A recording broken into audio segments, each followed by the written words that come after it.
زمانے کا شکوہ نہ کرو بلکہ خود کو بدلو، کیونکہ پاؤں کو گندگی سے بچانے کا طریقہ جوتا پہننا ہے، نہ کہ سارے شہر میں قالین بچھانا۔ بسم اللہ الرحمن الرحیم۔ السلام علیکم۔ ایک صاحب کو انگور بہت پسند تھے۔ صبح اپنی فیکٹری جاتے ہوئے انہیں راستے میں اچھے انگور نظر آئے۔ انہوں نے گاڑی روکی اور 2 کلو انگور خرید کر نوکر کے ہاتھ گھر بھجوا دیے اور خود اپنی تجارت پر چلے گئے۔ دوپہر کو کھانے کے لیے واپس گھر آئے۔ دسترخوان پر سب کچھ موجود تھا مگر انگور غائب۔ انہوں نے انگوروں کا پوچھا، گھر والوں نے بتایا کہ وہ تو بچوں نے کھا لیے، کچھ ہم نے چکھ لیے۔ ملی زندگی کیوں یہ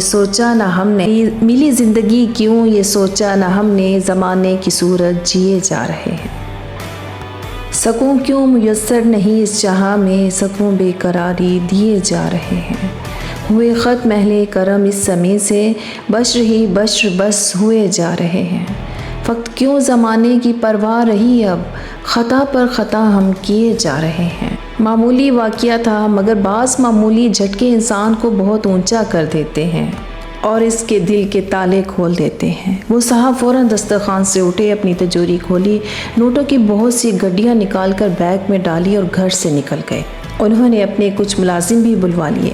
پہلے وہ ایک پراپرٹی والے کے پاس گئے، کئی پلاٹوں میں سے ایک پلاٹ منتخب کیا، فوراً اس کی قیمت ادا کی، پھر ٹھیکیدار اور انجینئر کو بلایا، جگہ کا عارضی نقشہ بنوا کر ٹھیکیدار کو مسجد کی تعمیر کے لیے کافی رقم دے دی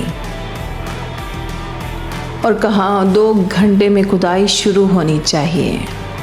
وہ یہ سب کام اس طرح تیزی سے کر رہے تھے جیسے آج مغرب کی اذان تک ان کی زندگی باقی نہ ہو۔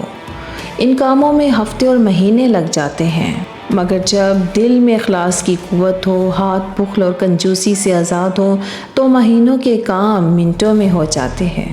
یہی صورتحال تاجر صاحب کے ساتھ بھی ہوئی۔ اخلاص اور شوق کی طاقت نے چند گھنٹوں میں سارے کام کرا دیے۔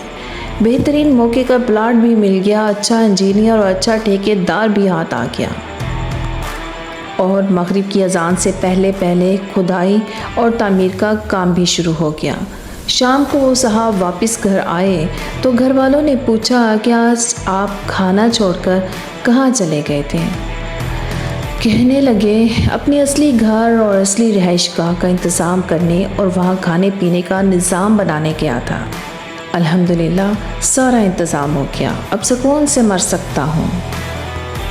اس پوری تحریر نے مجھے بہت کچھ سوچنے پر مجبور کر دیا۔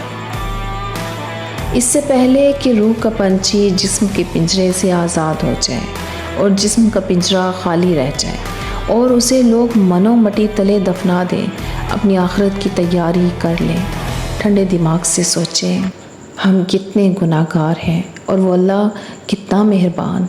ہم گناہ کرنے کے لیے دروازہ بند کرتے ہیں مگر وہ دروازے کے نیچے سے آکسیجن کا نظام فرماتا ہے تاکہ ہم آسانی سے سانس لے سکیں۔